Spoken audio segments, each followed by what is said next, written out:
The call of the cesspit, opening the gates to the unsung sewer heroes. Hey there. Tonight, we're stepping into the shadowed underworld beneath medieval cities. Not the grand castles or bustling markets you might expect, but the dark, foul-smelling world where survival meant wielding buckets and hooks instead of swords. You won't find clean heroes here. No sweeping speeches or shining legends. Just the sour tang of waste and rot. The buzz of flies thick in the heavy air. A handful of grimy workers hardened by stench, darkness, and the constant threat of disease. If this kind of story helps you rest, feel free to like the video and subscribe if it brings you even a sliver of peace. Drop a comment telling me where you're listening from and what time it is. I love knowing who else is wandering slowly through history's less glamorous paths. Thank you for spending your evening with me. Come back tomorrow for more echoes from the hidden corners of medieval life. Now, dim the lights. Let the distant drip of water and the faint creak of wood settle your mind. Settle in. And let's begin with the call of the cesspit, where the latrine cleaner's day begins. The call of the cesspit, introduction to the latrine cleaner's world morning chores before the city wakes. Before the first light of dawn brushes the cobblestones, before merchants shout their wares or church bells call the faithful, a different kind of worker stirs in the shadows beneath the city's bustle. The latrine cleaner, a figure both essential and shunned, begins the day where most others end it, in the foul air of medieval refuse. The city itself still sleeps, muffled beneath the haze of early morning fog and the distant rumble of waking carts. Streets are silent but for the occasional clatter of a stray animal or the rustle of a rat fleeing the remnants of last night's chaos. In this fragile silence, the latrine cleaner prepares. Heavy wool cloak wrapped tight against the chill, wooden bucket in one hand. Hook and scraper in the other, they move toward their grim duty. The morning is the best time to work before the sun warms the day and turns filth into a suffocating miasma. The job begins not with glamour, but with gritty necessity. Clearing the cesspits, scraping the walls of privies, hauling the day's accumulation of waste from holes in the ground, river banks, and street gutters. It's laborious, physical, and endlessly stinking work. But for the latrine cleaner, this morning ritual is survival, routine, and a vital service. Without their grim toil, disease and decay would spread unchecked. The city's shining towers and crowded markets depend on the invisible, unseen hands that deal with its darkest byproducts. Tools of the trade, buckets, hooks, and scrapers in the shadowy, fetid world of medieval waste management. A latrine cleaner's tools are their lifeline and their burden.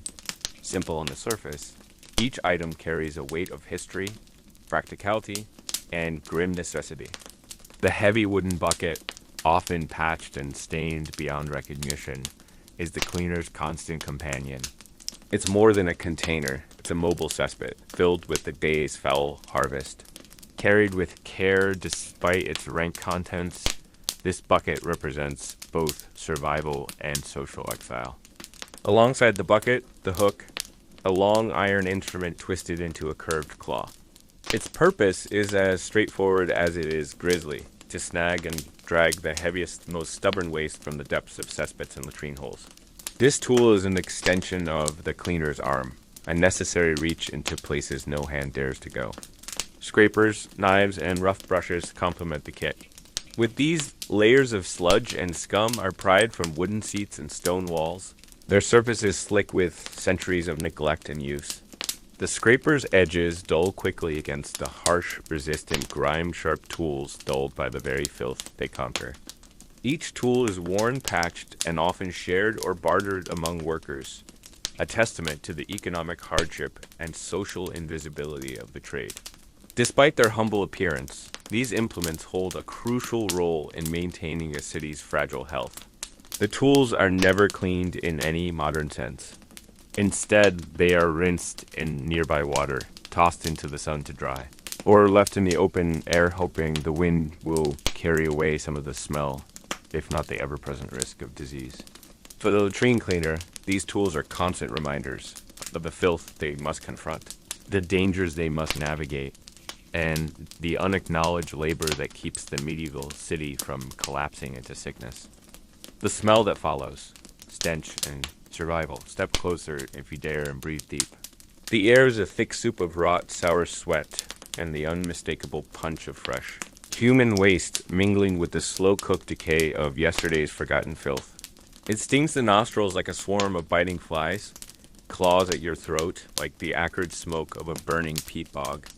Imagine the cleaner stepping into this invisible nightmare before dawn, lungs filled with the sharp sting of ammonia and the heavy, cloying perfume of fermenting muck.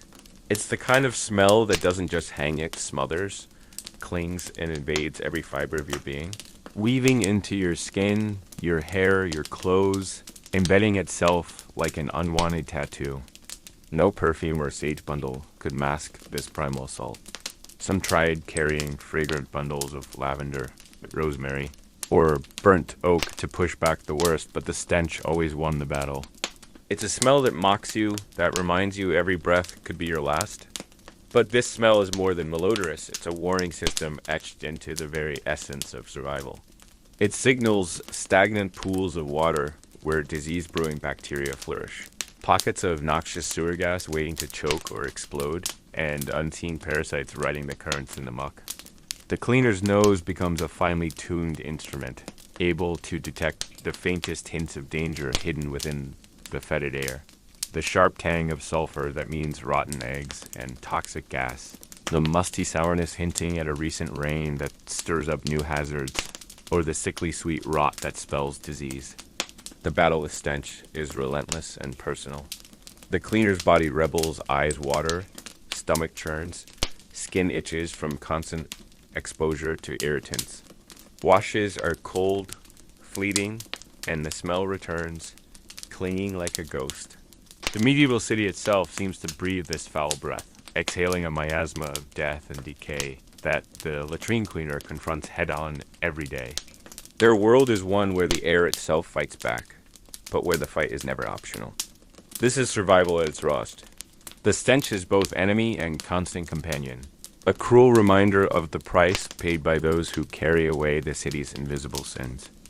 Avoiding the rats, deadly companions of the sewers and the dank tunnels beneath the city. The latrine cleaner doesn't just wrestle with filth. They share their grim domain with the relentless army of rats. These slick, toothy survivors are more than just pests. They are a constant, gnawing threat lurking in every shadow and corner. Rats thrive on the refuse, the same waste the cleaner hauls away. They skitter through muck, their sharp claws scratching against stone and wood, their eyes gleaming red in the gloom. In the stillness of the early morning, their twitching noses and twitching tails are an ever-present reminder that the sewers are no one's safe haven. Avoiding these creatures is a daily gamble. While some latrine cleaners learn to coexist, many know better than to invite a confrontation. Rats are territorial, aggressive, and surprisingly clever, attacking when cornered or defending their nests with ferocity. Stories circulate among workers of rats bold enough to crawl into pockets or clothing, biting through flesh or stealing food. Some even whisper of those who met grisly ends, dragged beneath the city or overwhelmed in the dark. The threat of rats goes beyond bites and scratches. These rodents are infamous carriers of disease, including the plague. Their fleas hitch rides on humans, making the latrine cleaner's proximity to them a deadly risk. The rats become unwitting partners in the spread of pestilence, gnawing at the city's very health. Medieval workers used whatever means they could to keep the rat population in check. Cats were prized companions, prowling sewer entrances and alleyways for prey. Traps and rudimentary poisons were employed, though often with limited success. The battle was constant, and often losing. For the latrine cleaner, the psychological toll is as heavy as the physical. The rats symbolize death and decay, shadowy reminders of the disease-ridden underworld they inhabit. To work beneath the city means embracing danger on every front, with rats as both foe and foul company. Yet, despite these horrors, life goes on. The latrine cleaner steels themselves, eyes sharp, ears alert, and hands steady. In the endless dark, coexistence with the rats is a grim necessity. Another part of the hidden, Brutal ecosystem beneath the medieval streets. The social stigma, outcasts of the underside. In the bustling medieval city above, life pulses with color, noise, and ritual. Market vendors hawk fresh bread, children chase after rolling hoops, and town criers shout the latest news. But beneath this vibrant surface lies another world, one shrouded in darkness, filth, and secrecy, inhabited by a class of workers the city prefers to forget. The latrine cleaner is one such shadow dweller, essential to the city's survival but forever trapped at the bottom of its social ladder. These men bear the burden of society's waste, both literal and metaphorical. They move unseen, their faces often hidden beneath coarse cloaks and hoods, avoiding eye contact with those who might recoil or sneer. They are met with suspicion, disgust, and fear, a stigma so ingrained it shapes every moment of their lives. Neighbors avoid sharing a wall with latrine cleaners. Families whisper warnings to their children not to cross paths. Even other outcasts, tanners, executioners, and gravediggers regard them with wary distance. This social exile extends beyond mere reputation. The latrine cleaner often faces legal restrictions, barred from certain trades, forbidden from marrying outside their class, and denied access to communal spaces. Their work, though vital, renders them untouchable. Yet beneath this harsh exterior lies resilience. The latrine cleaners form their own communities, bound by shared hardship and a unique camaraderie. They trade stories, warnings, and small kindnesses in the margins of medieval life. This paradox, being both necessary and reviled, defines the cleaner's existence. They carry the city's filth away, silently shouldering the weight of survival for all. Even as the world above turns its back, in this invisible labor lies a story of endurance, hardship, and quiet dignity, echoing through the ages as a reminder that every city's greatness is built on the backs of those who clean its darkest corners. Beneath the streets, the architecture of medieval sewers and latrines, stone thrones and wooden holes, types of latrines. Step away from the grandeur of medieval halls and cathedral spires, and turn your gaze to the more humble and far less glamorous seat of medieval life, the latrine. Not all latrines were created equal, but each tells a story of necessity, ingenuity, and quite frankly, survival against the odds. In wealthier households and public buildings, you might find the stone throne, a sturdy bench carved from stone, its seat perforated with a hole that opened into a cesspit below. These stone latrines were often built into the thick walls of castles or manor houses, strategically placed over pits or shafts designed to collect waste. Despite their austere appearance, these thrones were symbols of status, a testament to the owner's ability to afford permanence, even in the least glamorous of needs. By contrast, the common folk relied on simpler wooden holes, roughly hewn planks with a hole cut in the middle, perched over a pit or sometimes just set above ground in makeshift privies. These could be found in backyard outhouses or alleyway privies, vulnerable to weather and wear. Their wooden construction meant frequent repairs or replacements, often performed by the very latrine cleaners who braved the smell and muck to maintain them. Some latrines were midden privies, positioned over a refuse heap where human waste mingled with household garbage, a recipe for rank odors and health hazards. Others sat precariously over streams or ditches, where the waste would fall directly into running water, a medieval solution that proved less than hygienic. Public latrines were rare but existed in certain cities and monasteries, communal spaces with rows of stone or wooden seats, designed for efficiency but little comfort or privacy. Imagine the conversations or lack thereof in these cold, foul chambers. The design of latrines was dictated by both necessity and social hierarchy. Nobles demanded solid stone constructions, while peasants and laborers made do with whatever could be cobbled together. The very architecture of waste disposal reinforced the divides of medieval society, even in the most intimate moments. Understanding these varied latrine types is essential to grasping the latrine cleaner's world. Each structure brought its own challenges, whether scraping hardened deposits from stone surfaces or lifting rotten wooden planks, and each demanded a different cleaning and maintenance. Beneath every throne and hole lies a story of human ingenuity, wresting control over nature's most basic functions, and the unglamorous labor that kept these crude inventions working day after day. Underground networks, sewers and cesspits explained. Beneath the cobblestone streets and bustling marketplaces of medieval towns, a shadowy labyrinth sprawled unseen, an underground network of sewers, drains, and cesspits, the city's grim plumbing system. These subterranean passageways were the silent, filthy veins carrying away the detritus of daily life, though never far enough to escape their pervasive stench. Sewers in medieval Europe were a patchwork of design and effectiveness. In some towns, crude stone channels lined the streets, often uncovered or only partially covered by wooden planks. Waste, both liquid and solid, flowed through these gutters, collecting rainwater runoff and human excrement alike, before draining into nearby rivers or marshes. In others, more sophisticated vaulted sewers carved from stone or brick snaked beneath wealthier districts, designed to carry waste away with the rising and falling tides. But the system was far from perfect.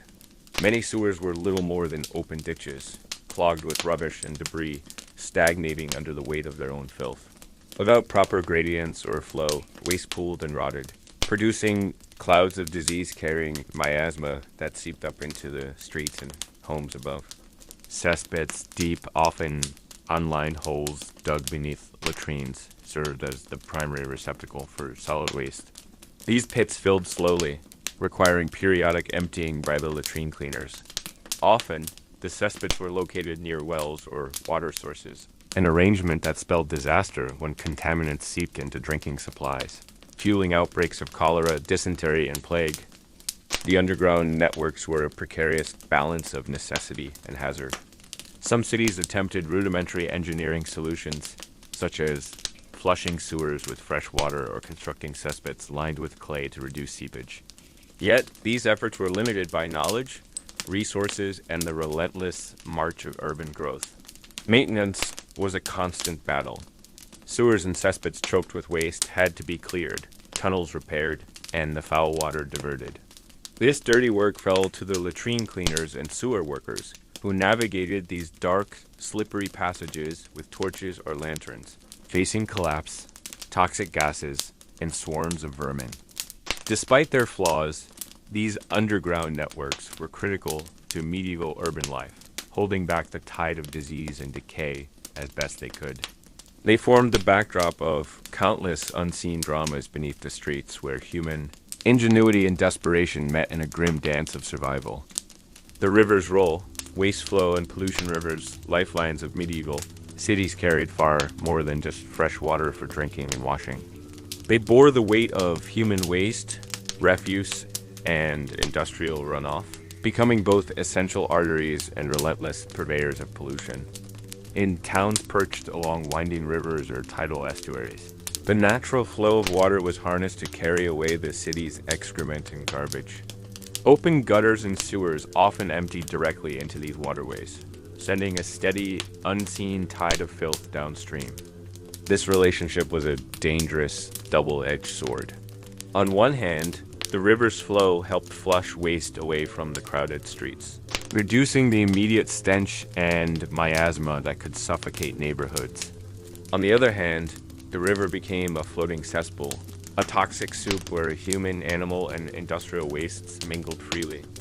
The consequences of this pollution were grim. Waterborne diseases like cholera and dysentery spread rapidly, as contaminated river water was collected for drinking, cooking, and washing.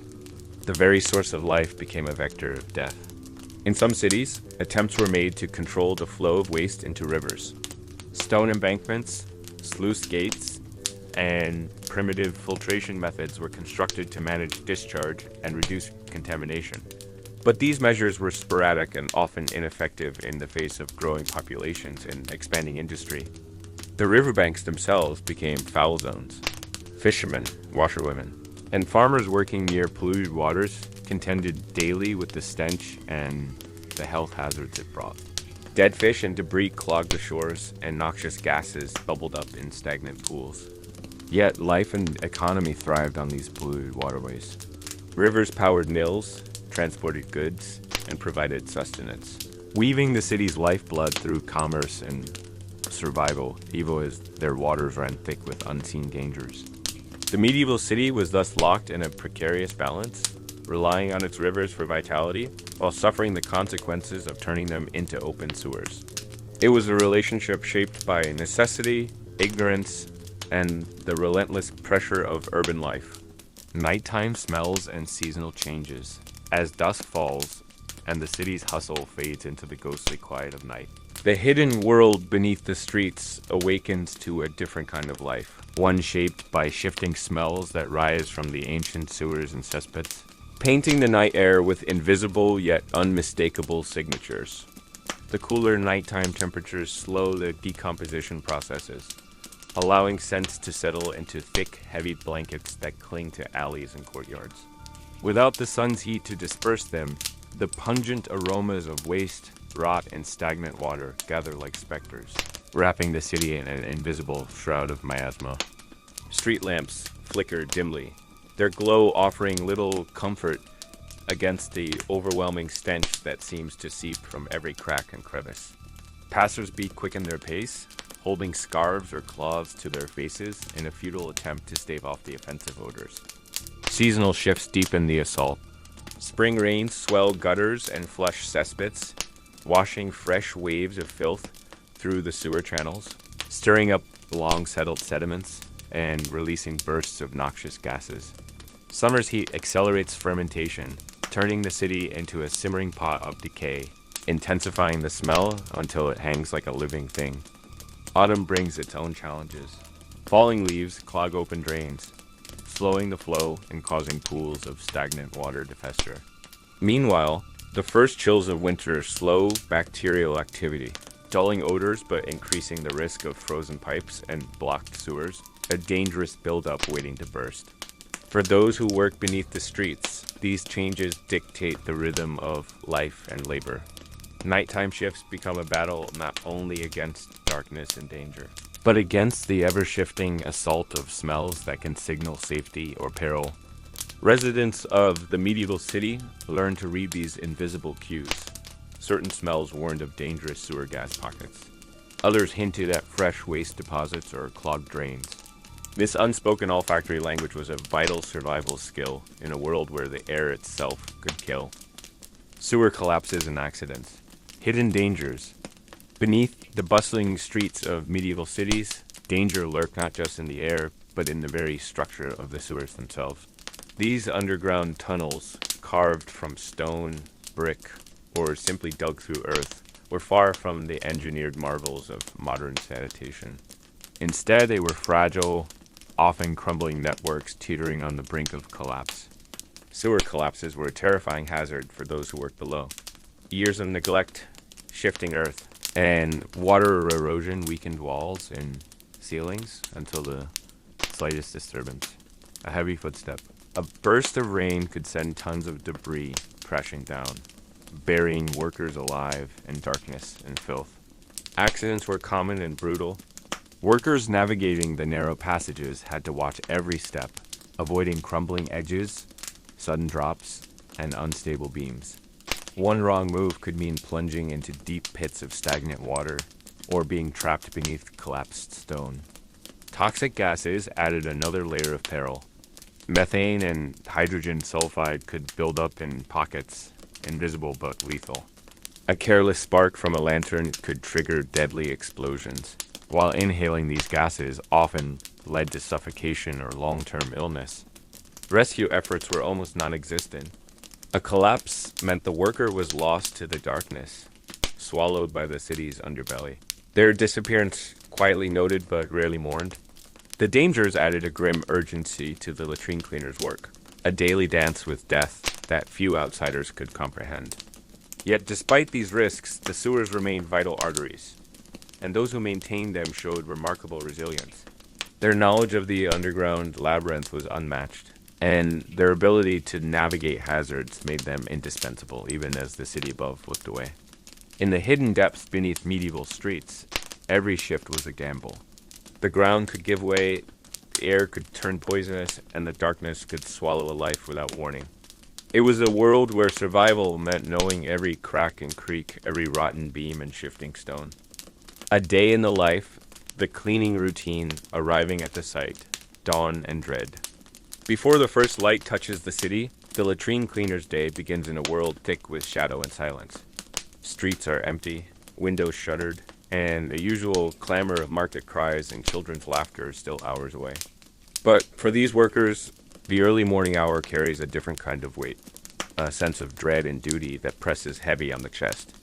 Approaching the site, the open cesspit, the foul-smelling privy, or the clogged gutter, the cleaner feels the sharp bite of cold and the heavy cloak of odor hanging in the air.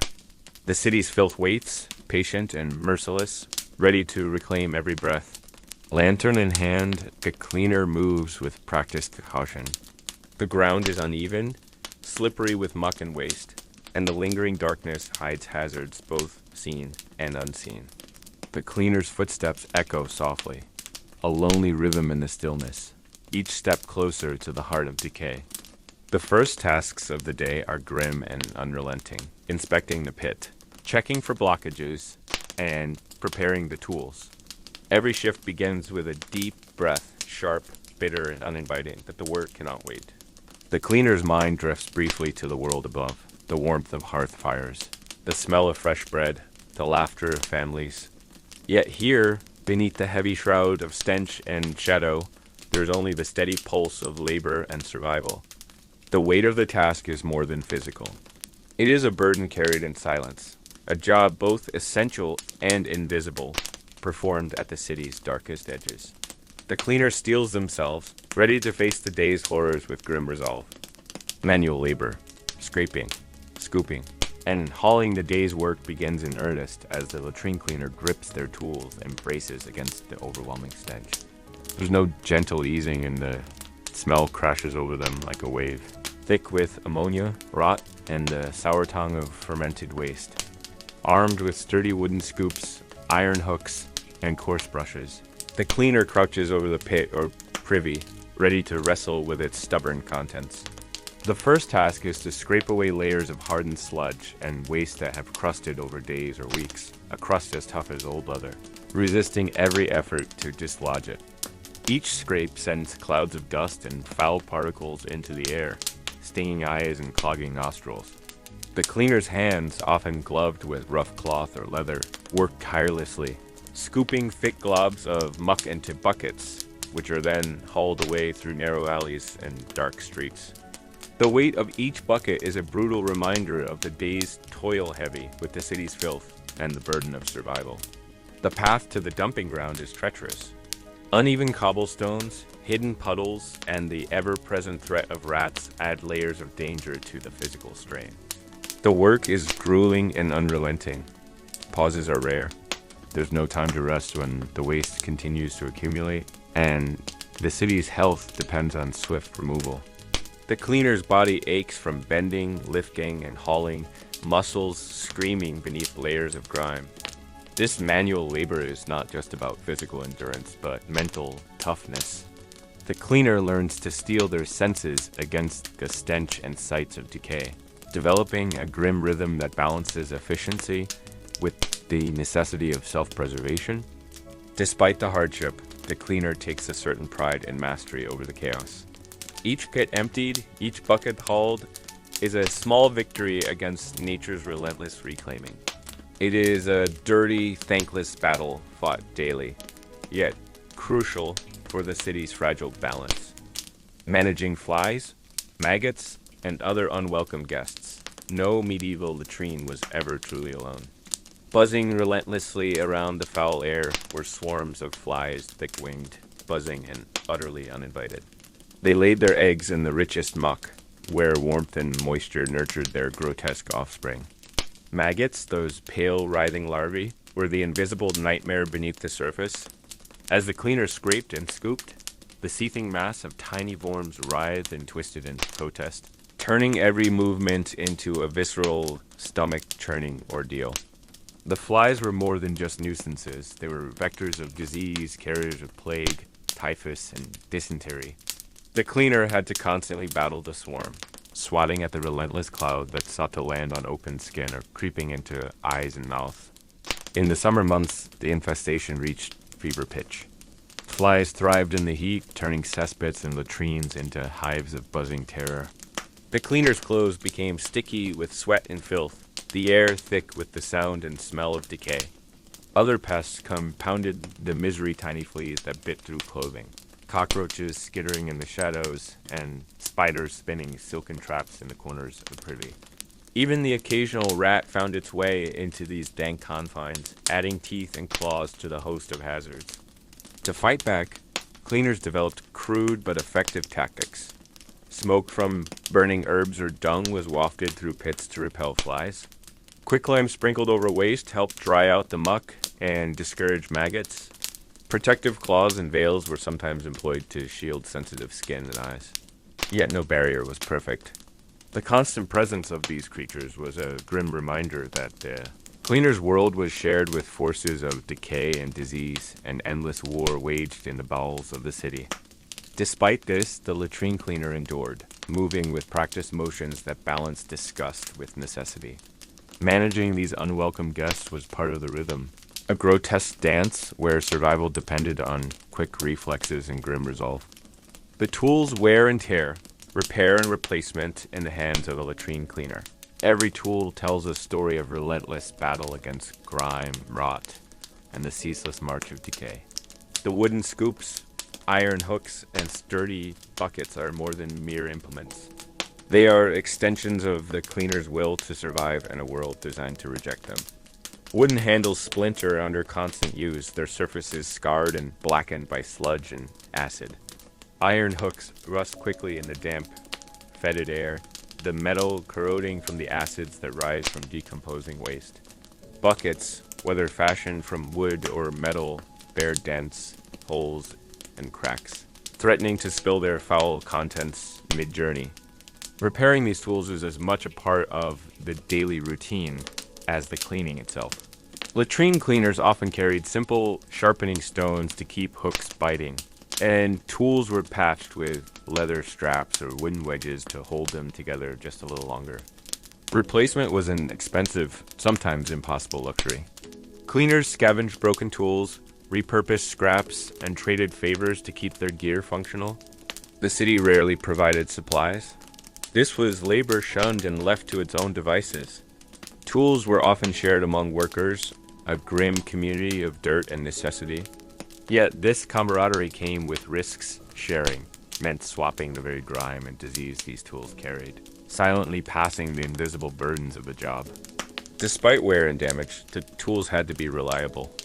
A hook that snapped mid-haul could mean disaster dropping a bucket of waste in a narrow alleyway, attracting unwanted attention, or worse, forcing the cleaner to descend again into the pit for a second, more dangerous attempt. The cleaner's skill extended beyond wielding tools. It included knowing how to coax life from battered equipment, prolonging its usefulness until the final frayed edge or cracked handle could no longer bear the load. In this way, the battle against filth was not just physical labor, but a constant test of ingenuity and resourcefulness, keeping the instruments of survival sharp and ready for the next grueling day beneath the city's surface. End of shift. Washing off the day's filth as the sun sinks low and the city begins to settle into evening's calm. The latrine cleaner's grueling shift draws to a close. Yet, after hours spent wrestling with waste and filth, the end of the day is far from a clean slate. The first order of business is the slow, often frustrating ritual of washing away the grime clinging stubbornly to skin and clothing. Water is scarce and cold, drawn from nearby wells or communal pumps. Never warm enough to comfort, but enough to rinse away the worst of the day's horrors. Buckets of soapy water, when it can be afforded, offer brief respite, but more often the cleaner is left scrubbing with coarse sand or ash, abrasive substitutes in a world without modern soaps or detergents. Clothes soaked through with muck are hung carefully to dry, but their stench lingers long after the fabric has hardened in the breeze. The smell clings stubbornly to hair, skin, and bone, a constant reminder of the day's labor. The body aches, the knees stiff, the back sore, and the hands raw from relentless work and harsh cleansers. Yet, beneath the exhaustion lies a fierce pride in a job done. This invisible labor keeps the city from sinking into chaos, a hidden shield against disease and decay.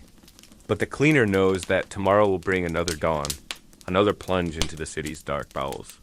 There is little rest for those who tread the path between survival and oblivion. In the fading light, as lanterns flicker on and the city's stench retreats into shadow, the latrine cleaner steps back into the world above briefly cleansed, but forever marked by the grime and grit of a life spent on the city's underside.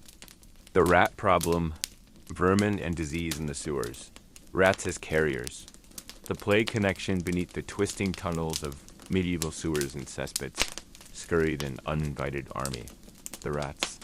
Small, swift, and infinitely adaptable, these rodents thrived in the dank darkness, surviving on waste, scraps, and the obliviousness of the city above.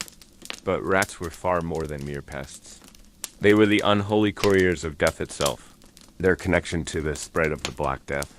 The plague that devastated Europe casts a long, grim shadow over the history of medieval urban life. The rats' prolific breeding made control nearly impossible. A single pair could produce dozens of offspring in a season, swelling the population beneath the city like an unseen tide. Their presence in sewers and homes was inevitable, a constant threat lurking just out of sight. The grim irony was that the very filth the latrine cleaners fought to remove was what sustained the rats, and in turn sustained the plague's deadly advance.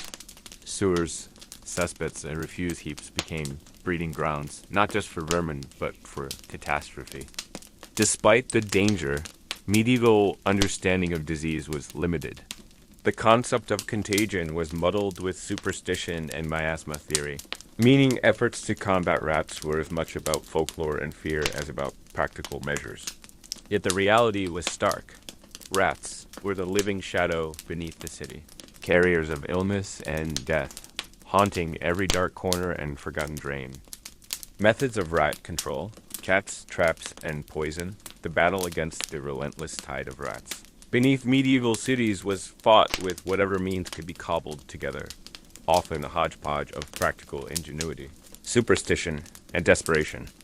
Cats were perhaps the most iconic weapon in this war, valued not just for their fierce hunting instincts, but for their ability to navigate the narrow alleys and shadowed corners of the urban landscape. Felines prowled the streets and homes, stalking the vermin that threatened human health. Communities often tolerated, even welcomed, these furry hunters. Some households kept cats primarily for their pest control skills, while city officials occasionally sanctioned cat breeding programs aimed at curbing rat populations. Yet cats alone were never enough. Traps of crude design were set along sewer entrances, alleyways, and latrine vicinities. These ranged from simple snares to heavy wooden cages baited with scraps, designed to capture rats alive or dead. The construction of these traps varied widely, relying on local materials and the skill of their makers. Poison was a more dangerous and unpredictable method. Various toxic substances often derived from natural plants or minerals were employed in bait to kill rats. However, without modern understanding of dosage and toxicity, poisons posed risks not only to rats but to other animals, and sometimes even to humans. Superstitions crept into rat control efforts as well. Folk remedies involved charms, incantations, or rituals aimed at warding off the plague-carrying vermin. Some believed that exposing rats to holy objects or specific herbs could drive them away or weaken their deadly influence. Despite these efforts, rat populations remained stubbornly resilient. Their intelligence, agility, and reproductive prowess often outpaced human attempts to control them, ensuring that the battle was ongoing and rarely won. For the latrine cleaner and other workers of the city's underbelly, these methods were a daily reality living alongside the cats that guarded them, setting traps and navigating streets teeming with creatures that symbolized death itself. Stories of rat attacks and sewer encounters. The sewers beneath medieval cities were no quiet, forgotten tunnels. They were battlegrounds, arenas of terror where rats reigned supreme and humans dared to trespass at their peril. Stories passed down in whispered tones speak of workers who, during their grim shifts, were caught off guard by sudden swarms of rats, emerging from dark corners with glowing eyes and teeth bared.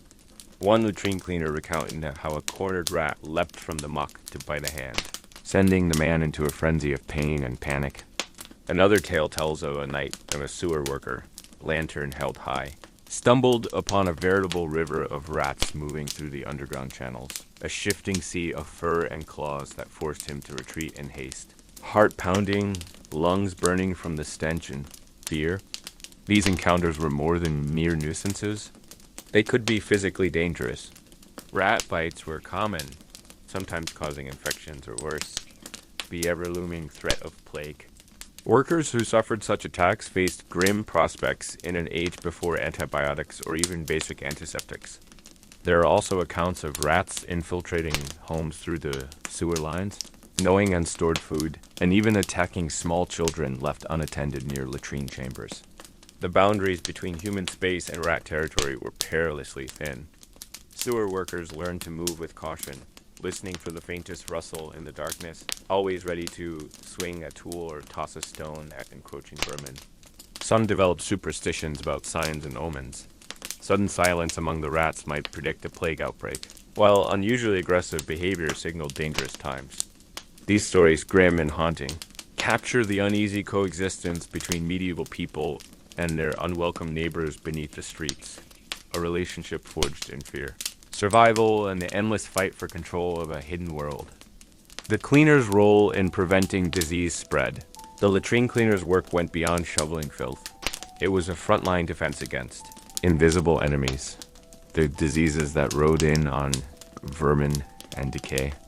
Though medieval medicine lacked the knowledge of germs or bacteria, these workers understood, through hard-earned experience, that keeping waste moving and away from living spaces was vital. By removing accumulated waste promptly, cleaners limited the breeding grounds for rats and flies, the vectors of plague, typhus, and other deadly illnesses. Their efforts slowed the invisible tide of contagion, buying precious time for communities to survive outbreaks. Cleaners also played a crucial role in maintaining the integrity of the sewer system. By clearing blockages and preventing overflow, they helped keep sewage from flooding streets and homes, conditions that would otherwise invite disease and disaster. While the concept of quarantine was rudimentary, the act of cleaning latrines was a primitive but essential form of sanitation. In many towns, regulations mandated the removal of waste by specific times, ensuring that filth did not stagnate and multiply disease risks. Despite their importance, cleaners were often shunned, their contributions invisible to the general populace. Their work was dangerous, dirty, and thankless. Yet it formed a critical line of defense in an age when the plague was a constant threat. Some latrine cleaners carried superstitions or wore charms to ward off sickness, a grim acknowledgement of their vulnerability and the thin veil between life and death in their daily toil. In this unglamorous role, the cleaner was both a soldier and a shield, battling the city's filth to keep disease at bay, their labor quietly sustaining the fragile health of medieval communities. The psychological toll of rat infestations, living and working beneath the city's streets, surrounded by rats in every shadow and crevice, carved deep scars not just on the body, but on the mind.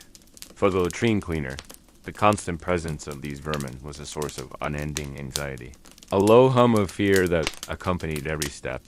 The relentless scurrying and rustling in the dark became a soundtrack of dread. Rats were everywhere, their glowing eyes a reminder that no place was truly safe.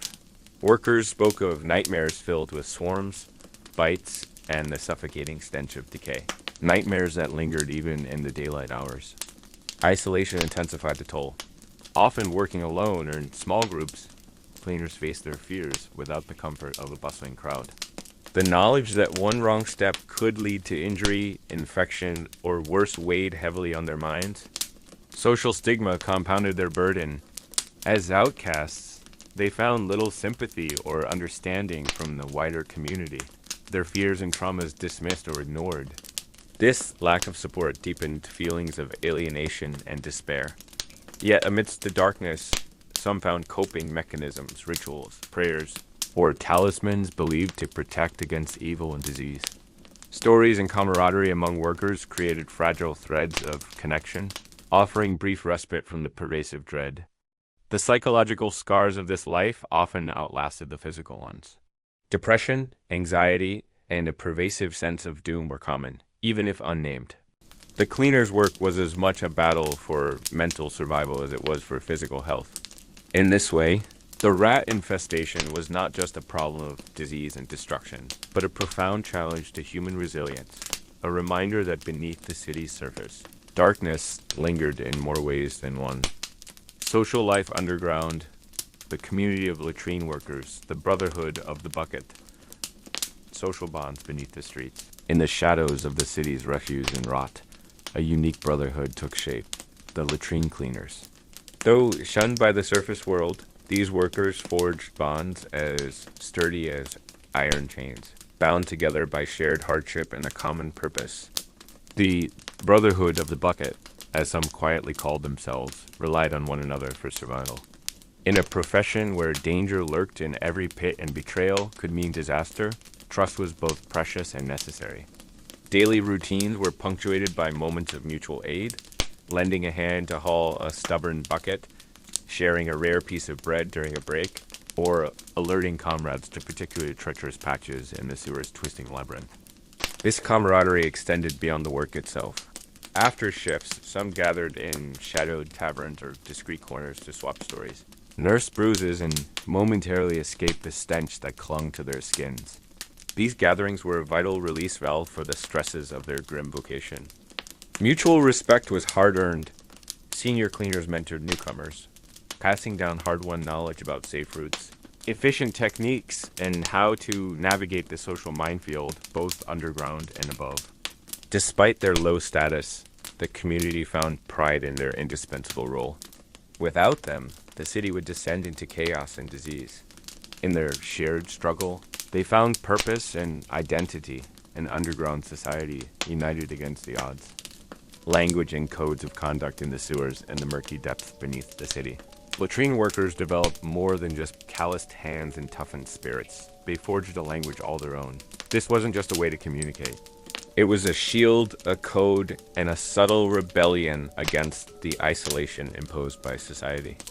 The vernacular was rich with metaphor and euphemism, a colorful tapestry woven from the grime and grit of their daily lives. Terms like bucket brother and muckmaster conveyed rank and respect, while phrases such as feeding the rats or riding the filth captured the essence of their work with poetic grit. But language went beyond words. It was about knowing when to speak and when to hold silence. The underground demanded discretion. Loose tongues could cost lives, whether by revealing secret routes, alerting rivals, or attracting unwanted attention from city officials. An unspoken code of conduct governed behavior. Cooperation was paramount. Crossing a comrade meant ostracism or worse. Sharing tools, warnings about hazards, and pooling resources were expected acts of solidarity. Violence was rare but swiftly punished, as survival depended on unity. Superstitions intertwined with these codes. Certain sections of the sewer were deemed cursed, and workers would avoid them or perform small rituals to appease whatever spirits were believed to dwell in the darkness. Humor was another vital thread, dark, biting, and often cruel. Jokes about the stink, the rats, and the endless labor kept morale from sinking entirely into despair. It was a language of survival, a way to carve humanity from a world designed to crush it. In these shadowy tunnels, communication was a lifeline, a means to navigate not just physical dangers, but the complex web of relationships and rivalries that define the community beneath the streets. Conflicts and rivalries, territorial disputes, even in the darkest corners beneath the city. Where the stench of waste seemed to bind workers together, human nature's penchant for rivalry and territoriality was impossible to escape.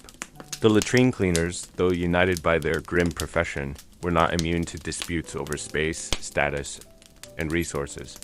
The sewer network was divided into territorial stretches of tunnels. Cesspits or latrine chambers owned or regularly maintained by specific workers or crews. These territories were vital. Knowing every twist and turn, every weak wall and hidden rat nest was a matter of survival. Disputes erupted when newcomers encroached on established zones or when a cleaner attempted to claim a more lucrative or less hazardous section. These territorial skirmishes sometimes escalated from heated words to fistfights in shadowed alleys. Or worse, tools once used for cleaning occasionally turned into weapons in these disputes. Beyond physical space, there was fierce competition for valuable resources. Tools, scraps of cloth, food handouts, or even the limited supply of clean water became points of contention. Workers with better access to these essentials could leverage their power over others. Hierarchy also played a role. Senior cleaners, respected for experience and skill, often acted as unofficial arbiters, settling disputes or doling out territories. Yet, their decisions were not always accepted without grumbling or covert resistance. The risk of betrayal loomed large. Workers sometimes sabotaged rivals by hiding tools, spreading rumors, or informing city officials of rule breakers' actions that could result in fines, forced relocation, or worse. Despite the conflicts, there was an understanding that cooperation was ultimately necessary. A single misstep could jeopardize not only an individual's safety, but that of the entire crew working the sewers. These rivalries added another layer to the already hazardous life underground proof that even beneath the city's filth, the human struggle for power and survival played out in relentless, often brutal ways.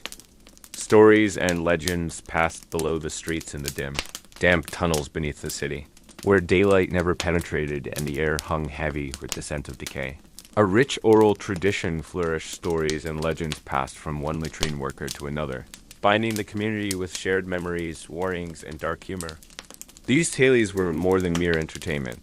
They served as lessons encoded in narrative, warnings against the dangers lurking in every corner, and expressions of the fears and hopes of those who dwelled in the underground. One popular legend told of the Black Rat King, a monstrous creature said to be the embodiment of the sewer's darkest horrors. According to the tale, this grotesque rat with a crown of twisted bones commanded legions of vermin, leading them in midnight raids against anyone foolish enough to disrespect the underground's fragile order. Stories like this kept workers vigilant, reminding them that the sewers were no place for complacency. Another tale spoke of the Wailing Woman, a ghostly figure said to wander the tunnels, mourning her lost children swallowed by the filth or plague. Workers claimed to hear her mournful cries echoing through the pipes, a chilling reminder of death's ever-present shadow. Beyond the supernatural, stories also celebrated acts of bravery and cunning. The tale of old Jared, a cleaner who once single-handedly drove off a rat swarm threatening to overrun a crucial sewer line, was told and retold as a badge of honor and inspiration. Humor also had its place. Jokes about the endless stink, clumsy mishaps, and absurd encounters lightened the heavy atmosphere, creating moments of levity amid the grime. These stories, passed in hushed voices during brief breaks or while navigating treacherous passages, created a shared identity. They transformed a grim and isolating profession into a culture rich with meaning, resilience, and a touch of defiant spirit. In the subterranean world, where danger was constant and dignity scarce, stories became the lifeblood that nourished both mind and soul. The cleaner's reputation above ground, above the dank tunnels, and festering cesspits. The world of the latrine cleaner was cloaked in shadows, both literal and social. While their work kept cities from descending into chaos, society at large viewed them through a lens of revulsion, suspicion, and outright disdain. Cleaners were often seen as the lowest rung of the urban ladder outcasts whose presence was tolerated but never welcomed. Their hands, perpetually stained with filth, marked them as untouchables, and their reputation spread like the stench they battled. This social stigma was deeply entrenched, reinforced by religious teachings and cultural beliefs that associated waste and decay with impurity and sin. Cleaners were thought to carry not just physical filth, but moral contamination as well. A belief that justified their exclusion from many social spaces. Despite this, some cleaners found pockets of acceptance, especially among fellow laborers or within certain guilds where their essential role was reluctantly acknowledged.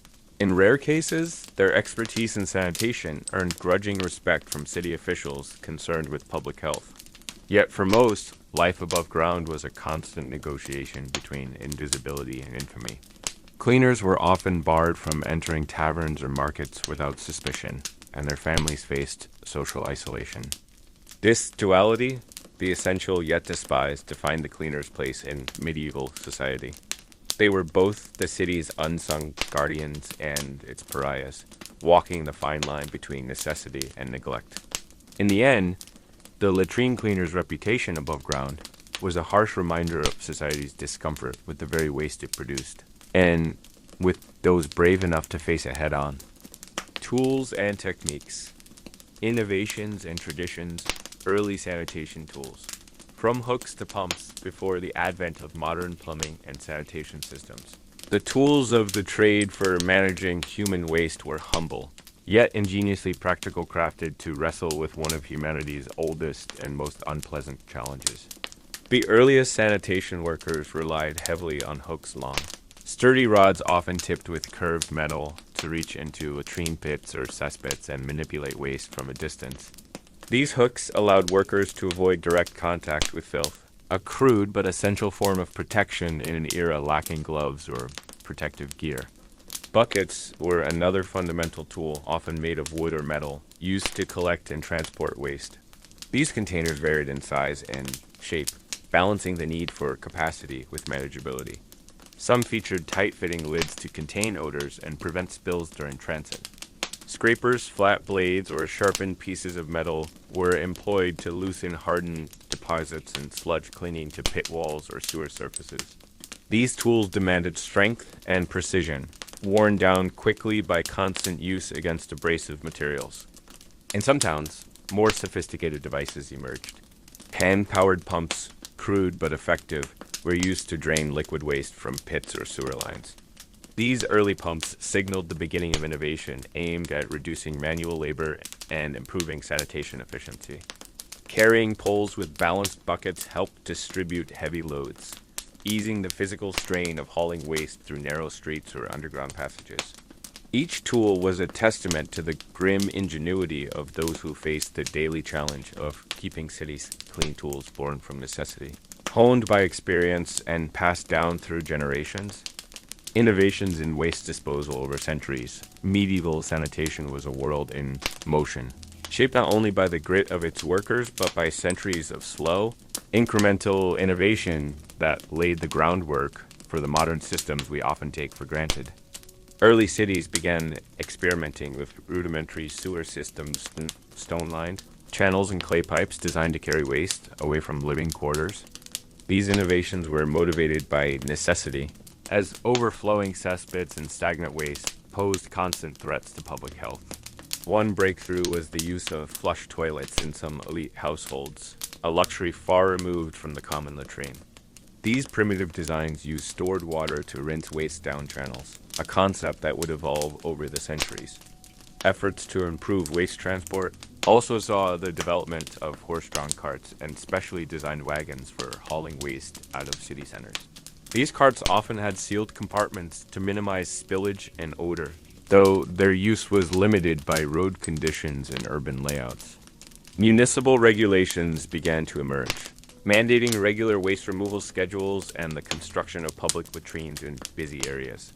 These rules represented early attempts at organized urban sanitation management, though enforcement was patchy at best. In some regions, innovations borrowed from other cultures spurred progress. For example, the advanced aqueduct and drainage systems of the Romans inspired medieval engineers, while knowledge from the Islamic world introduced new ideas about hygiene and public baths. Despite these advances, challenges persisted. Sewers were often clogged or collapsed, and the lack of comprehensive waste treatment meant that pollution frequently found its way back into rivers and wells, perpetuating cycles of disease. Yet, through centuries of trial and error, the foundations for modern sanitation were laid, tools and techniques evolving. not just through technology, but through the persistence and ingenuity of those who refuse to let filth claim their cities. Traditional practices and superstitions in the dim world of medieval sanitation, where science was a flickering candle amid shadows. Traditional practices and superstitions were inseparable from the grime and labor of waste management. For latrine cleaners and those involved in sanitation, rituals and beliefs offered both comfort and a semblance of control over their hazardous environment. Before beginning their shifts, some workers performed small ceremonies, crossing themselves, muttering prayers or carrying charms fashioned from herbs believed to ward off disease and evil spirits. These acts, while rooted in faith, also served as mental armor against the ever-present fear of illness and death. Superstitions also dictated behavior underground. Workers avoided stepping over certain spots, especially where an accident or death had occurred, believing these places were cursed or haunted by restless spirits. Passing a cemetery or fresh grave on the route might prompt prayers or rituals to appease the dead. Ritualistic cleansing, using vinegar, salt, or holy water was practiced not only for hygiene, but as a spiritual safeguard. Such rituals blurred the lines between physical cleanliness and moral purity, reflecting medieval views on sin and disease. Even tools bore symbolic weight. Some cleaners believed that certain implements carried protective powers or that using a tool in a particular way could ward off misfortune. Misplaced or lost tools were often seen as bad omens, signaling impending illness or disaster. These traditional practices and superstitions formed an invisible safety net, bolstering workers against the unpredictability of their dangerous work. They were a testament to human resilience, finding meaning and protection in a world dominated by filth and fear. Cross-cultural comparisons, Europe and beyond while medieval. Europe grappled with its own particular blend of filth and ingenuity. Sanitation was a universal challenge, addressed in fascinatingly diverse ways across cultures and continents. In ancient Rome, for example, sophisticated public latrines connected to an elaborate network of sewers, the Cloaca Maxima, served as one of history's earliest urban sanitation marvels. Romans used flowing water to carry away waste, and communal toilets were places of social interaction, starkly contrasting with Europe's more isolated latrine cleaners. Moving east in medieval Islamic cities like Baghdad and Cairo, public bathhouses played a dual role in cleanliness and social life, integrating water management with religious ritual. Advanced plumbing and water filtration systems reflected a deep cultural emphasis on hygiene, which influenced European sanitation ideas through trade and scholarship. In Asia, cities like Kyoto boasted complex drainage systems and regulations designed to keep waterways clean. Waste was often repurposed as fertilizer, illustrating an early understanding of recycling and sustainable practices. Meanwhile, in many indigenous communities around the world, waste disposal methods were closely tied to environmental respect and community cooperation, often involving designated areas far from living spaces and rituals to honor the cycle of life and decay. Despite differing technologies and beliefs, a common thread was clear: the necessity of confronting waste head-on to protect public health and maintain urban order. The tools and customs varied, but the human need to manage filth transcended borders. European sanitation practices evolved by absorbing and adapting ideas from these diverse cultures, a slow but steady exchange of knowledge amid the grime. This global tapestry of sanitation history reminds us that while waste is universal, human creativity in managing it is endlessly inventive and often surprising. Preparing for the next day, tool maintenance after a long day submerged in muck. Waste and the ever-present stink of the city's underbelly, the work wasn't quite over for the medieval sanitation worker. The ritual of tool maintenance was a vital, though often overlooked, part of their survival and efficiency. At the end of each shift, hooks, buckets, scrapers, and pumps had to be cleaned, not just for hygiene, but to preserve the tools themselves from the relentless corrosion and wear inflicted by grime and moisture. Wooden handles were dried and sometimes treated with oils or resins to prevent splitting. while metal parts were scrubbed free of hardened sludge. Repairs were a constant necessity. Blades dulled, hooks bent, buckets cracked or leaked. Some workers learned to make quick fixes on the spot, fashioning makeshift parts from scraps or barter. Others relied on local blacksmiths or carpenters, fostering a small but essential support network. Storing these tools posed its own challenges. They had to be kept in dry, secure places away from rats and the elements. No easy task given the damp environment and the often precarious social standing of the cleaners. This maintenance wasn't just practical, it was ritualistic. Tending to tools was a moment of quiet reflection and preparation, a way to reclaim some dignity amid the grime and to ready oneself mentally for the next day's labor. For the medieval sanitation worker, tools were extensions of their own bodies, trusted companions in a perilous profession. The care they received directly impacted the workers' safety and effectiveness, making tool maintenance a cornerstone of daily life underground. Legal and economic aspects, contracts, wages, and status employment terms and payment practices. The life of a medieval latrine cleaner wasn't just about grime and grit, it was also shaped by contracts, wages, and the precarious economics of a society that often took their labor for granted.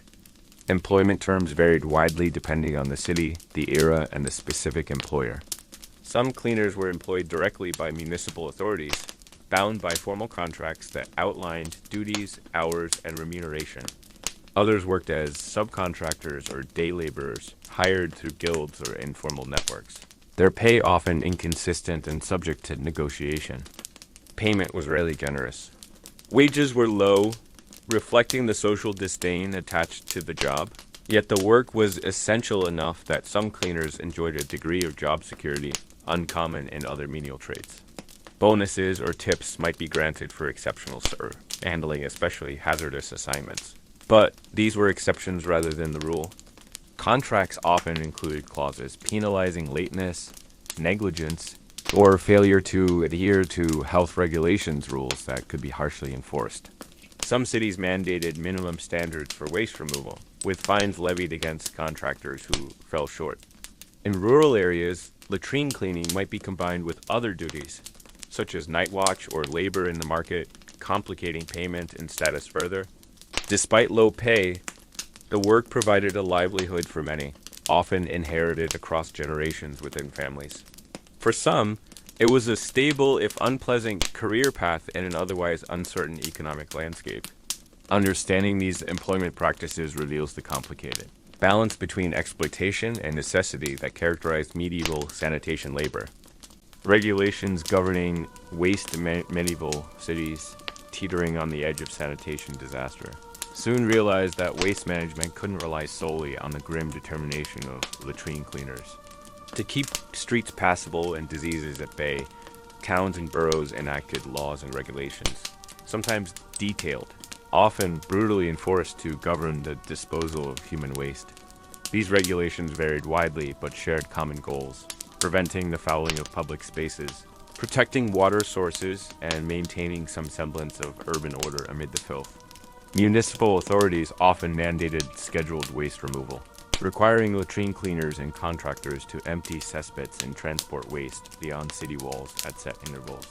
Failure to comply could result in hefty fines or the loss of contracts. Building codes evolved to include specifications for privies and cesspits, demanding minimum distances from wells and dwellings. While enforcement was spotty, these rules reflected growing awareness of contamination risks. Markets, taverns, and public gathering places were under particular scrutiny. Regulations forbade the dumping of waste nearby and sometimes required proprietors to maintain cleanliness, indirectly placing responsibility on business. Some cities established dedicated waste removal offices or appointed overseers to supervise sanitation efforts and enforce compliance. These officials wielded considerable power, sometimes leveraging it for personal gain, but their presence signaled a shift toward organized urban hygiene management. Punishments for violations ranged from fines to public humiliation. Offenders might be paraded through the streets wearing placards describing their crimes, a harsh deterrent in tight-knit medieval communities. Yet, Despite these rules, many residents ignored or circumvented them, dumping waste illicitly and undermining efforts. This persistent resistance underscored the challenges of governing sanitation in crowded, impoverished cities. The patchwork of regulations and their uneven enforcement shaped the complex landscape in which latrine cleaners operated, an environment marked by both legal constraints and the messy realities of human behavior. The cleaner's place in the medieval economy. In the bustling economies of medieval towns and cities, latrine cleaners occupied a paradoxical position, vital to public health, yet marginalized in the economic hierarchy. Their labor was essential to the smooth functioning of urban life, but their social and financial standing reflected deep-seated prejudices about cleanliness and class. Sanitation work was often viewed as dirty work, a term that carried weight beyond mere physical grime. It was labor deemed unsuitable for those seeking social mobility, relegating cleaners to the fringes of the economic order. Yet without them, cities would have been overwhelmed by disease and filth, a reality not lost on municipal authorities who depended on their services. Cleaners often worked under guild-like organizations or informal networks that regulated entry into the trade, controlled wages, and sometimes provided rudimentary protections.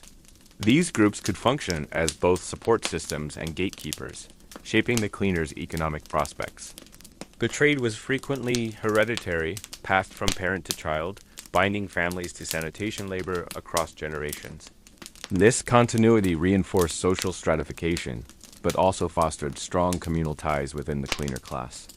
Wages were generally low, reflecting the job's perceived low status, but the steady demand for sanitation services meant a measure of economic stability. Some cleaners supplemented their income through side hustles, selling scraps, performing odd jobs, or in darker corners, engaging in illicit activities linked to their underground knowledge. Municipal contracts for waste removal could be lucrative, but were often hotly contested, sometimes sparking corruption or favoritism. Access to these contracts significantly influenced the cleaner's economic standing. Overall, the cleaner's place in the medieval economy was a study in contradictions, essential yet shunned. Steady yet precarious, humble yet deeply intertwined with the city's lifeblood. Bribery, corruption, and black market work. The grimy reality of medieval sanitation was not just physical. It also thrived in a murky underworld of bribery, corruption, and illicit labor. The essential work of waste removal, cloaked in societal disdain and invisibility, created ripe conditions for shadow economies and backdoor dealings. Official contracts for latrine cleaning and waste disposal were often coveted and controlled by a few powerful players, city officials, guild leaders, or wealthy entrepreneurs who wielded influence over who got the lucrative but dirty jobs. This concentration of power bred opportunities for bribery, kickbacks, and favoritism. Cleaners or contractors desperate for work sometimes paid off officials to secure contracts or overlook lapses in service. These bribes could be cash, goods, or favors, blurring the lines between legality and criminality. Beyond official channels, a black market for sanitation work thrived. Some cleaners operated outside the law, offering services directly to households or businesses unwilling or unable to wait for municipal waste removal. This clandestine work was risky, but often better paid. The black market also included the illicit trade of scavenged materials, scraps of wood, metal, or even human waste used as fertilizer, creating a complex web of informal economic activity tied to sanitation. Yet, they also reflected the desperate ingenuity of those navigating a world where survival often depended on bending or breaking the rules. In this shadow economy, the cleaner was both a victim and an actor caught in a system where filth was more than just physical, but also moral and political. Efforts to improve sanitation, political will and resistance throughout medieval history. Efforts to improve sanitation were often ambitious, but met with mixed success, hampered by limited resources, political struggles, and widespread resistance. City leaders recognized the link between filthy streets and disease outbreaks, especially after devastating plagues. This awareness sparked initiatives to build better latrines, extend sewer networks, and enforce stricter waste disposal laws. Political will, however, was uneven. Sanitation projects competed for funding and attention against other pressing concerns like defense, infrastructure, and trade. The grimy, invisible nature of sanitation work made it easy to overlook or postpone. Resistance came not only from budget constraints, but also from the populace. Many residents resented regulations dictating waste disposal, balked at paying fees, or simply ignored ordinances. Cultural attitudes often framed sanitation as a low-status concern, unworthy of collective effort. Cleaners themselves sometimes resisted changes, especially reforms that threatened their livelihoods or imposed harsher working conditions. Guilds and labor groups could be powerful forces, negotiating or opposing policies to protect their members. Despite these obstacles, incremental progress occurred. Public bathhouses, waste collection schedules, and improved infrastructure slowly took root in some cities. Success stories, though rare, served as models for others. The struggle to improve sanitation in medieval times was a complex dance of politics, economics, culture, and human nature, a reminder that even the most basic public health measures require more than just good ideas. It was a battle fought not just in sewers and streets, but in town halls and hearts. A slow march toward cleaner, safer urban life.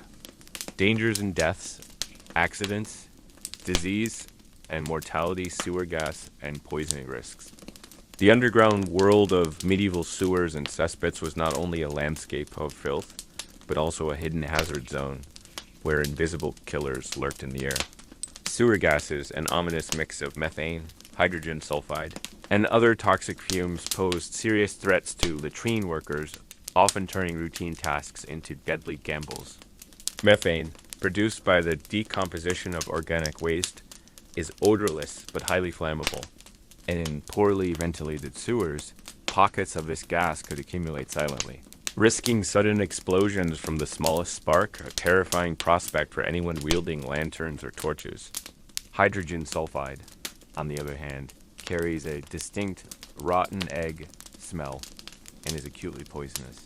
Even low concentrations could cause dizziness, nausea, and respiratory distress, while higher doses might lead to unconsciousness or death within minutes.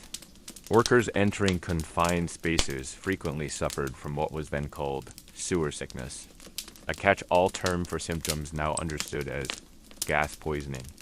Without modern protective gear or ventilation technology, exposure was an occupational hazard accepted as part of the job's grim reality.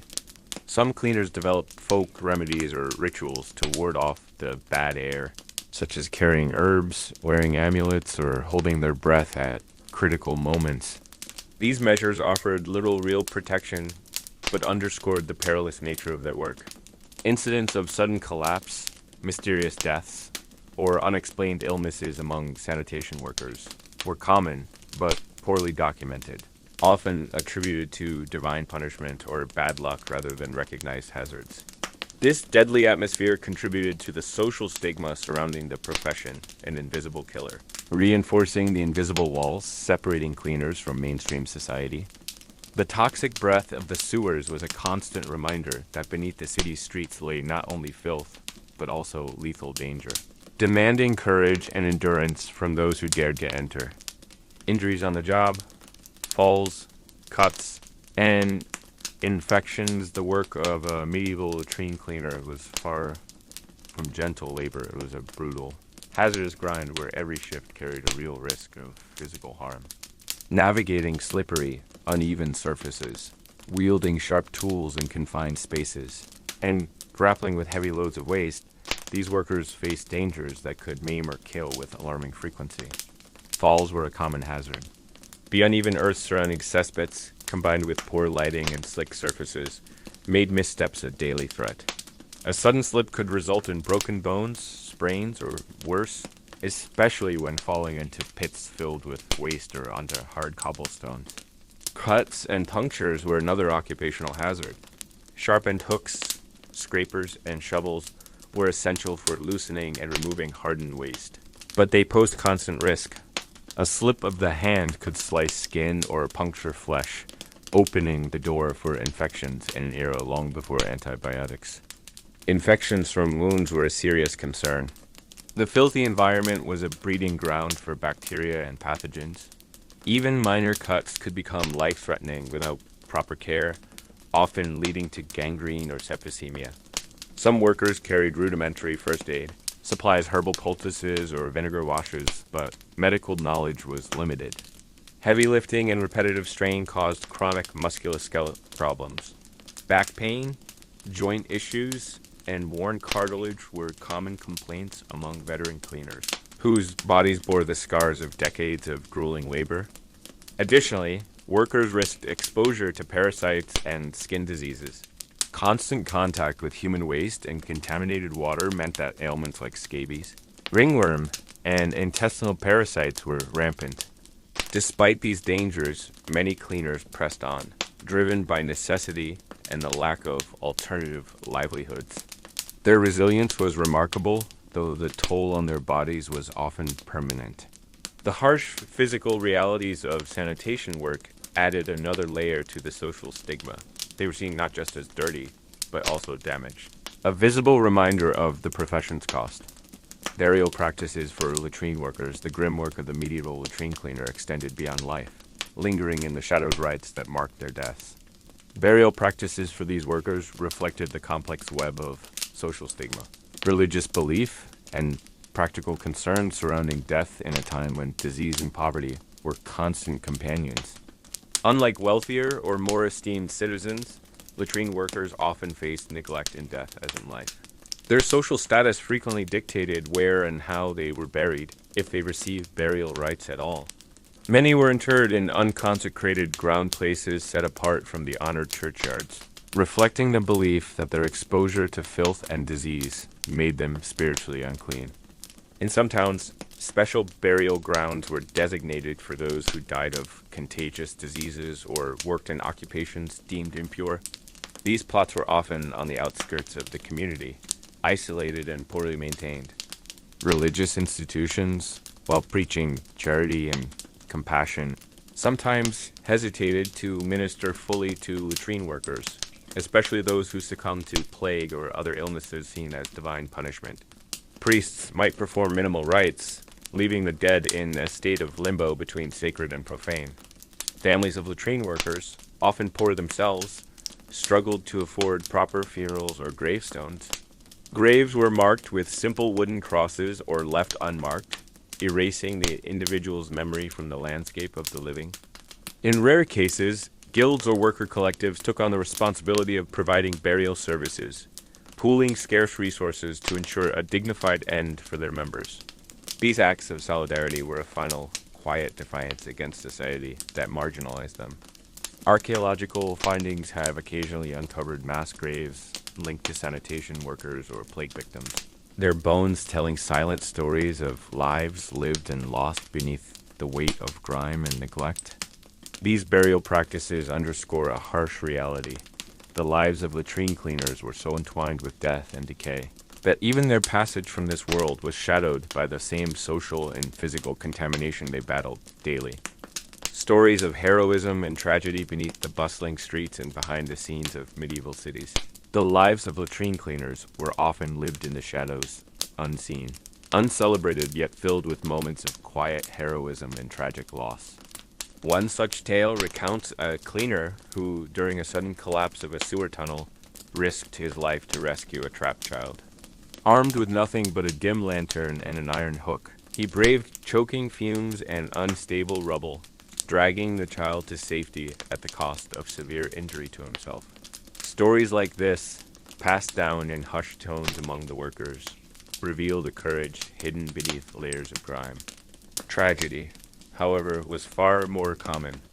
Countless cleaners succumbed to disease plague, typhoid, and infections contracted from their daily exposure. The communal nature of their work meant illness spread rapidly, often wiping out entire crews and leaving families bereft.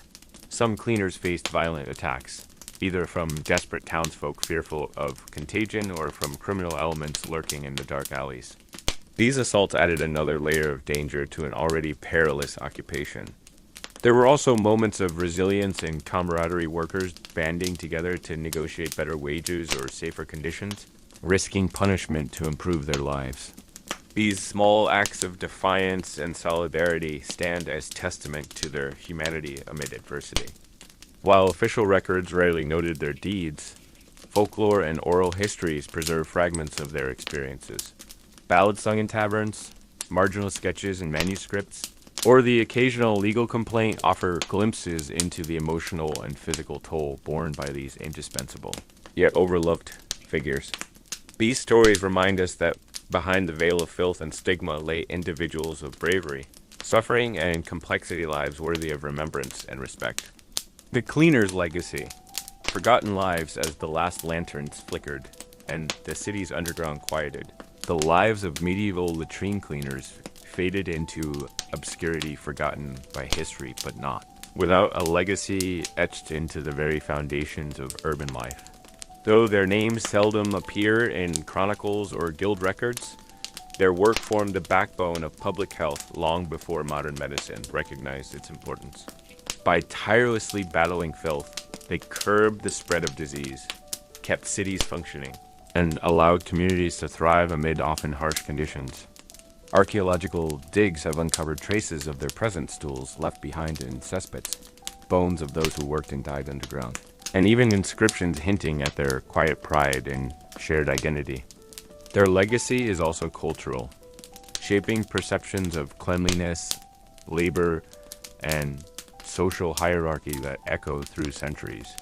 The stigma that once surrounded their trade influenced how society valued similar essential work well into the modern era. In literature and art, their shadow persists as symbols of the dirty, dangerous underbelly of urban life, a reminder of the invisible toil sustaining civilization. Recent scholarship and public history efforts strive to reclaim their stories, giving voice to those once silenced by dirt and disdain. As we reflect on their lives, we honor not just the filth they faced, but the humanity they embodied, a testament to endurance, dignity, and the often overlooked threads that weave the fabric of our shared past.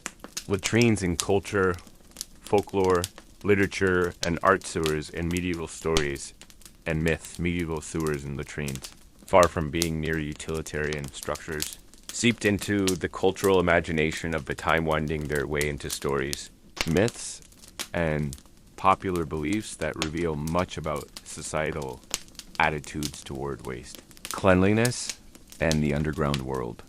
Tales of monstrous creatures lurking in cesspits, rivers of filth swallowing careless souls, or ghosts haunting foul-smelling tunnels peppered folklore across Europe. These stories serve both as cautionary warnings and as ways to explain the unseen dangers beneath city streets. In some legends, sewers became gateways to otherworldly realms, portals to hellish underworlds where sinners were punished amid endless muck and darkness. This imagery reflected religious anxieties about sin, purity, and damnation, casting the sewer as a symbol of moral as well as physical corruption. Conversely, some folk tales embraced humor and satire, mocking the stench and chaos with bawdy jokes or comic characters such as the Latrine King, a fictional monarch ruling over the realm of waste, whose absurd court served to lampoon social hierarchies. These myths and stories were shared orally and occasionally found their way into written texts, sermons, and even illuminated manuscripts, blending grim reality with imagination. By examining these cultural narratives, we glimpse how medieval people made sense of the messy, often frightening realities of their environment, using storytelling to navigate fear, disgust, and the taboo. The latrine as a symbol, scorn and humor in medieval society. The latrine was far more than just a practical necessity. It became a potent symbol of everything foul, lowly, and laughable.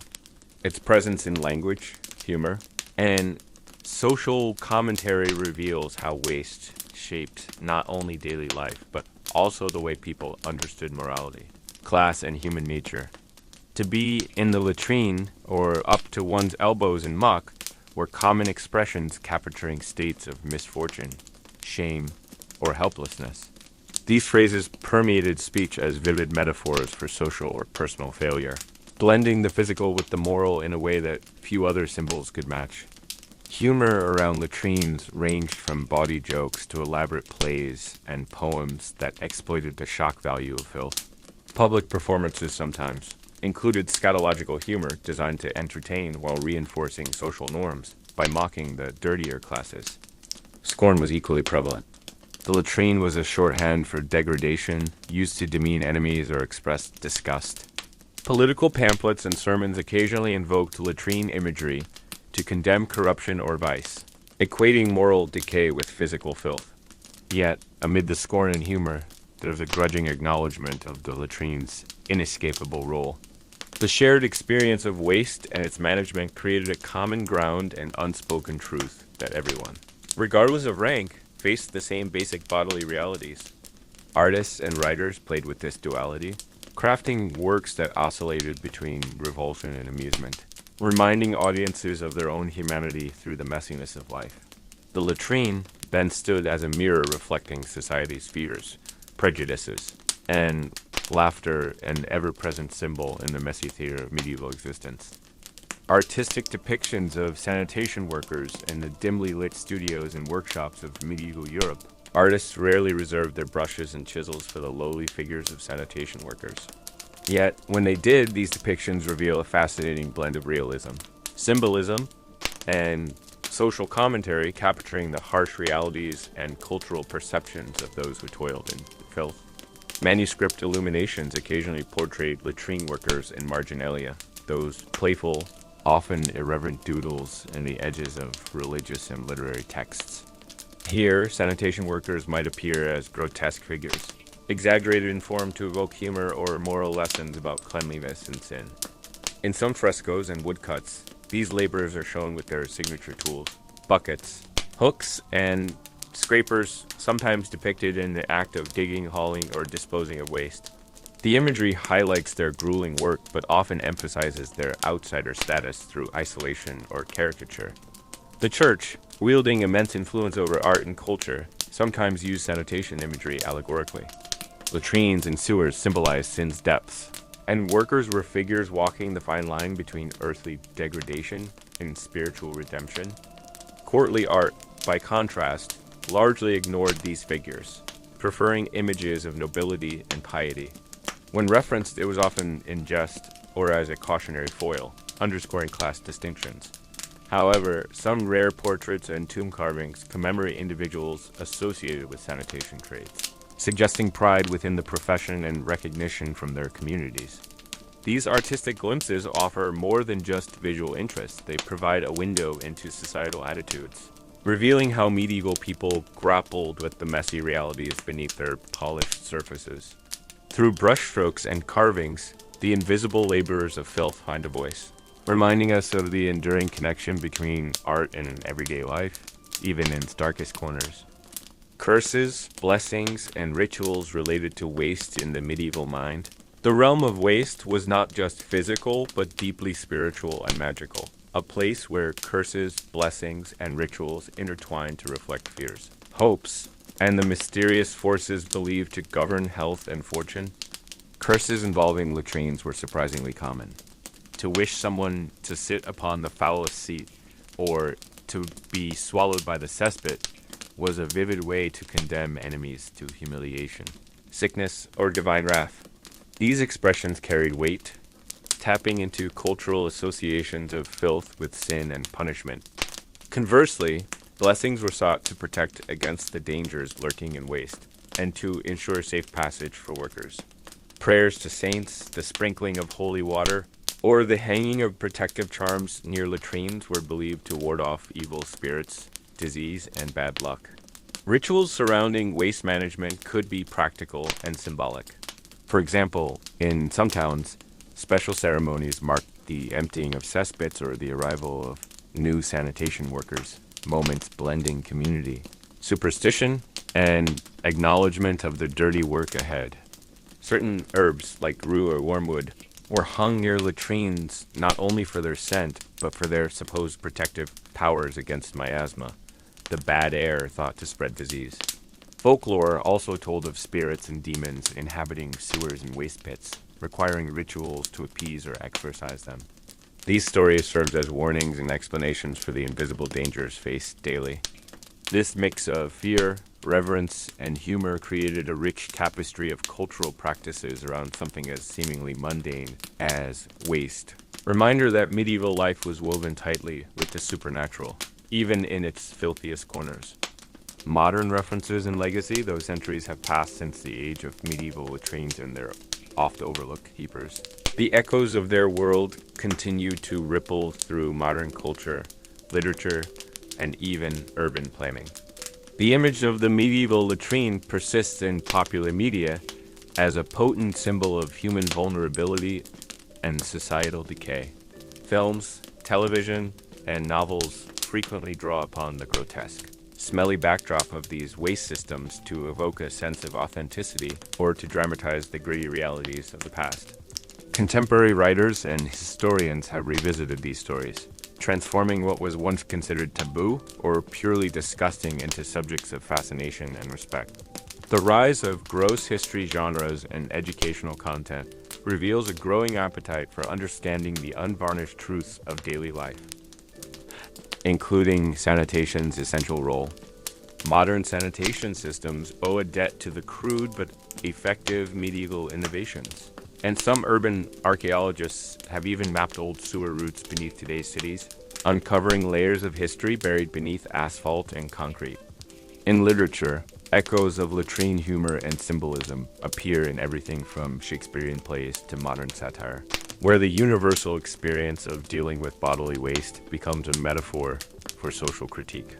Public health campaigns and sanitation engineers often acknowledge the trials of their medieval predecessors, tracing a lineage of human ingenuity and resilience in the face of filth and disease.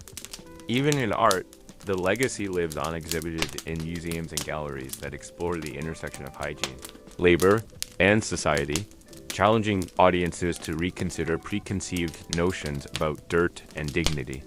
This modern reckoning with the past sheds new light on the forgotten workers of the underworld, restoring their stories from the muck of obscurity into the spotlight of human history. The evolution of waste management, from medieval to modern transition from open latrines to flush toilets, the journey from the foul open latrines of medieval towns to the flush toilets of today, is a story of slow but revolutionary change, marked by innovation, resistance, and a gradual reshaping of human habits in urban landscapes. In medieval cities, waste was often dumped into open pits or directly into the streets and rivers, a system that was as effective as it was odious. As populations grew and urban centers expanded, these primitive methods became unsustainable, prompting the first serious efforts to control and conceal human waste. The Renaissance and Enlightenment periods sparked new ideas about cleanliness and sanitation. Early inventors tinkered with water closets and flushing mechanisms, though widespread adoption lagged due to cost, cultural resistance, and technical limitations. It wasn't until the 19th century, with the horrors of cholera outbreaks and the rise of public health movements, that flush toilets began to transform from luxury curiosities into essential household fixtures. This transition was fueled by advances in plumbing, sewer construction, and an evolving understanding of disease transmission. The adoption of enclosed sewer systems replaced open cesspits, drastically improving urban hygiene and reducing the spread of deadly illnesses. Yet this progress was uneven. Rural areas and poorer neighborhoods often lagged behind, and old habits persisted alongside new technologies. The legacy of medieval sanitation methods cast a long shadow, influencing attitudes toward waste management well into the modern era. Understanding this transition reveals how human ingenuity, social change, and public health crises combine to shape the toilets and sewers we rely on today. Influence on public health and urban planning. The messy, smelly realities of medieval waste disposal weren't just nuisances. They were catalysts for one of the most profound shifts in urban life: the integration of public health principles into city planning. As disease outbreaks swept through crowded towns, often linked to contaminated water and poor sanitation. Alarm bells rang among early public health reformers. The devastating waves of cholera and typhoid in the 18th and 19th centuries made it painfully clear that cities needed to rethink how they handled human waste. These crises spurred a wave of infrastructural innovations. Engineers designed comprehensive sewer systems to carry waste safely away from inhabited areas, while urban planners incorporated sanitation concerns into street layouts, housing codes, and water supply networks. The work of pioneers like Sir Edwin Chadwick in Britain highlighted the connection between filthy living conditions and disease, propelling sanitary reform as a social imperative. His reports and campaigns led to legislation that mandated clean water, waste removal, and healthier urban environments. These early efforts planted the seeds for modern public health, recognizing that sanitation was not just a private concern, but a collective responsibility essential to societal well-being. The ghost of medieval cesspits lingered in these reforms, as planners sought to eradicate the filth that had long been tolerated as an unavoidable aspect of city life. Today's cities, with their labyrinthine sewer networks and strict sanitation standards, owe their existence to these transformative moments when public health became a driving force in shaping urban spaces. Lessons learned and forgotten, the story of waste management is not just one of progress, but also a cautionary tale about the lessons we've learned, and sometimes, unfortunately, forgotten. Medieval sanitation, with all its faults, offered hard-earned insights: the dangers of stagnant waste, the importance of separating drinking water from sewage, and the role of community cooperation in maintaining cleanliness. Many of these principles laid the groundwork for modern public health. However, as technology advanced and cities expanded, some critical lessons faded into the background. The rise of industrialization brought new pollutants and challenges: chemical waste, industrial runoff, and massive urban populations that strained aging infrastructure. In some cases, the focus on technology and engineering solutions overshadowed the social and behavioral aspects of sanitation. Poor communities often bore the brunt of inadequate services, echoing medieval patterns of neglect and stigma.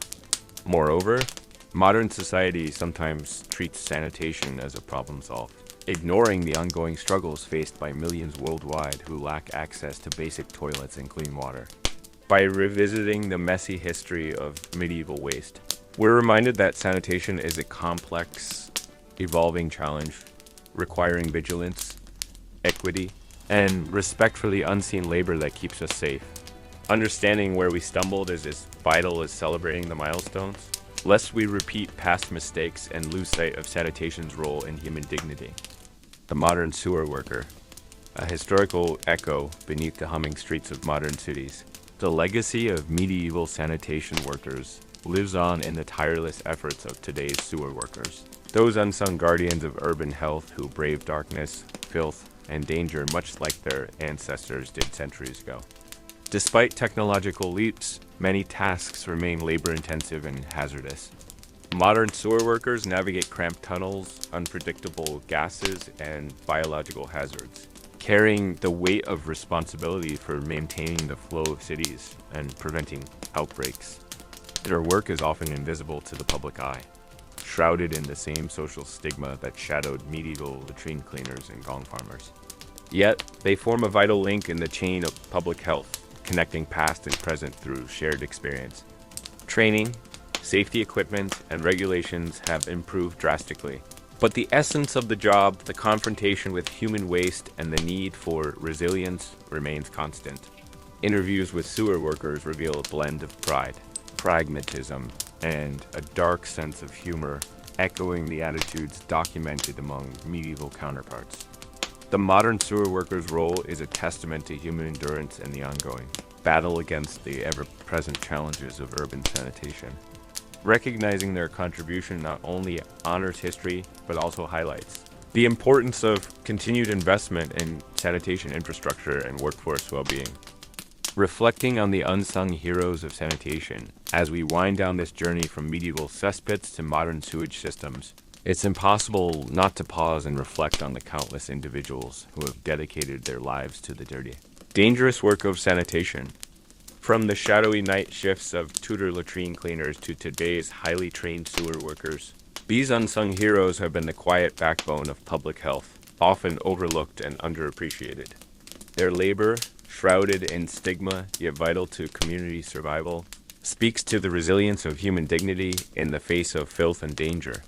Through centuries of grime, disease, and societal neglect, sanitation workers have safeguarded cities, protected populations, and allowed civilization to flourish. Recognizing their contributions challenges us to rethink how we value essential labor, especially work that happens out of sight and mind. As you settle into the calm of this evening, consider the invisible hands that keep our modern lives clean, flowing, and safe. Their stories remind us that history is not only about kings and battles, but also about the everyday people, whose gritty efforts make all the difference. Thank you for spending this time uncovering the hidden world beneath our feet, and for honoring the quiet, indispensable heroes of sanitation. Beneath the streets, beyond the smell, we began this story in darkness, under floorboards and behind walls, where latrine cleaners lit their lanterns before the city stirred. We followed the filth through winding sewers, rain-slick alleys, and into the aching backs of those who carried humanity's waste so it wouldn't carry us. We watched rats scatter and candles flicker. We heard whispered legends and silent grief. We traced every hook, bucket, and oath through cold stone and hot summer stench. And we saw how something as seemingly base as a chamber pot could shape the laws, economies, and moral fabric of entire cities. The medieval world wasn't clean, but it was clever, improvised, resilient. Communities built sanitation not just from stone and wood, but from necessity, from fear, from stubborn human survival. And the people at the center of it, often ridiculed, often invisible, held the line between order and epidemic. Today, their stories are mostly gone. No statues commemorate the Gong farmers. No ballads sing of the girl who scraped slime from the sewer wall so her siblings could eat. But under the asphalt of modern cities, under the hum of electric lights and the quiet flush of toilets, their fingerprints remain. The systems we rely on, the infrastructure that lets us live cleanly and safely, began with them.